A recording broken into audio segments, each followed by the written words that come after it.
तैयारी स्टार्ट। भारत छोड़ो आंदोलन को स्वतंत्रता के लिए चले लंबे संघर्ष की कड़ी के रूप में देखा जाता है।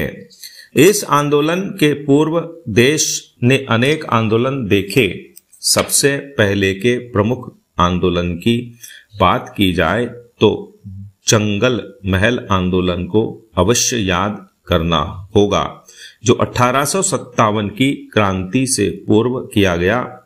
यह 1771 से 1809 तक चला। जल, जंगल, जमीन के लिए किए गए इस आंदोलन का नेतृत्व दुर्जन सिंह ने किया था। 1857 की क्रांति से पूर्व देखा जाए तो जंगल महल आंदोलन एवं संबलपुर विद्रोह को बेहद महत्वपूर्ण माना जाता है। संबलपुर विद्रोह का नेतृत्व सुरेंद्र साय ने किया था। वह अंग्रेजों को लगातार परेशान करते रहे। 1857 की क्रांति ने अंग्रेजों को हिलाकर रख दिया। इसके कुछ समय बाद देश में आंदोलनों की एक श्रृंखला प्रारंभ हुई। आजादी की इस लड़ाई को हिंसक एवं अहिंसक आंदोलनों द्वारा लड़ा गया। 20वीं शताब्दी के पूर्वार्ध में भारतीय राजनीति के पटल पर महात्मा गांधी का पदार्पण हुआ। 1885 में कांग्रेस की स्थापना के बाद आजादी के लिए किए जा रहे संघर्षों की दिशा बदली।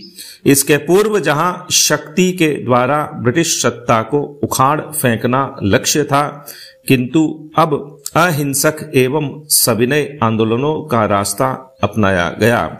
क्रिप्स कमीशन मिशन की विफलता के बाद महात्मा गांधी ने अपना सबसे बड़ा आंदोलन छेड़ने का निर्णय किया।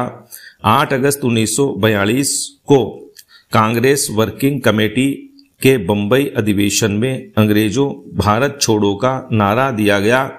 भारत छोड़ो आंदोलन की घोषणा के पश्चात गांधी जी को तुरंत गिरफ्तार कर लिया गया, लेकिन देश भर में युवा कार्यकर्ता इस आंदोलन को चलाते रहे। सभाएं चलती रहीं। जयप्रकाश नारायण भूमिगत होकर आंदोलन चलाते रहे। सतारा, मेदिनीपुर इत्यादि स्थानों पर स्वतंत्र सरकारें स्थापित हुईं।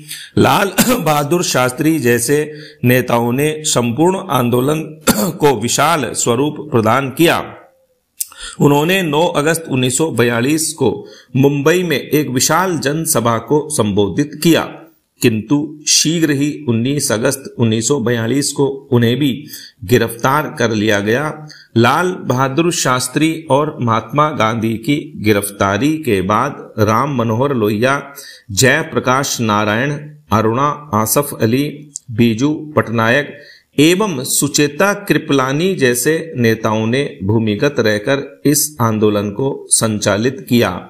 इन नेताओं ने आगे चलकर भारतीय राजनीति में भी महत्वपूर्ण भूमिका निभाई। इस आंदोलन का एक पहलू यह भी है कि इसमें महिलाओं की सशक्त भागीदारी रही। अरुणा आसफ अली, सुचेता कृपलानी तथा उषा मेहता जैसी महिलाओं का उल्लेखनीय योगदान रहा। उषा मेहता ने गुप्त रेडियो स्टेशन स्थापित किया और वहां लगातार आंदोलनकारियों को संदेश देती रहती थीं। यद्यपि इस आंदोलन के सभी प्रमुख नेताओं को गिरफ्तार कर लिया गया और ब्रिटिश शासन द्वारा भी सख्त रुख अपनाया गया, फिर भी यह आंदोलन स्वतः स्फूर्त रूप से 1 वर्ष तक चलता रहा। इस आंदोलन की बहुत चर्चा होती है और होनी भी चाहिए, क्योंकि यह भारत के उन आंदोलनों में से एक था जो देश की आजादी की नींव बने। भारत छोड़ो आंदोलन ऐसे समय किया गया जब द्वितीय विश्व युद्ध चल रहा था और अंग्रेजों की जड़ें काफी कमजोर हो चुकी थीं। साथ ही आजाद हिंद फौज का दबाव और नौसेना विद्रोह से अंग्रेजों को यह आभास हो गया कि इस देश में अब ज्यादा दिन नहीं रुका जा सकता। इस आंदोलन ने ब्रिटिश सत्ता को सीधे चुनौती दी थी। इससे जनता काफी उत्साहित हुई और समानांतर सरकारों के गठन से उसका आत्मविश्वास बहुत बढ़ गया। यह पहला आंदोलन था जिसमें जनता की संप्रभुता स्वीकार करने की बात की गई। यद्यपि कम्युनिस्ट पार्टी और मुस्लिम लीग जैसी पार्टियों ने इसमें हिस्सा नहीं लिया, फिर भी अपार जन समूह इस आंदोलन से जुड़ा। आगे चलकर 1947 में देश आजाद हुआ, जिनकी नींव में थे भारत छोड़ो आंदोलन जैसे संघर्ष। पैरा हाल ही पेश किया गया केंद्रीय बजट यानी देश का एक वार्षिक आर्थिक खाका भारत की क्षमता को अनलॉक करने की कुंजी को प्रदर्शित करता है।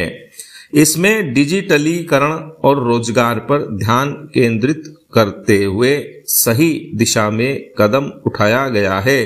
हालांकि स्थायी और दीर्घकालिक नौकरी के अवसर पैदा करने में इन उपायों की प्रभावशीलता पर एक महत्वपूर्ण प्रश्न उठाते हैं कि कहीं यह सारी कवायद सिर्फ कागजी घोड़े और घोषणाओं के कर्मकांड तक सीमित तो नहीं है। डिजिटल इंडिया सरकार के आर्थिक एजेंडे की आधारशिला रहा है। बजट में इस पहल पर लगातार जोर दिया जाना सराहनीय है। भारत की डिजिटल अर्थव्यवस्था की पूरी क्षमता का दोहन करने के लिए डिजिटल बुनियादी ढांचे, कौशल और अनुसंधान में निवेश महत्वपूर्ण है। सरकारी समर्थन से प्रेरित बढ़ता स्टार्टअप इकोसिस्टम भारत की डिजिटल शक्ति का प्रमाण है। हालांकि इस डिजिटल उछाल को व्यापक रोजगार में बदलने के लिए एक सूक्ष्म दृष्टिकोण की आवश्यकता है। इसके लिए जरूरी होगा कि मल्टीनेशनल कंपनियों को एक्सपोर्ट एवं घरेलू उत्पादों पर और अधिक सहूलियतें दी जाएं ताकि वे अत्यधिक रोजगार सृजन कर सकें।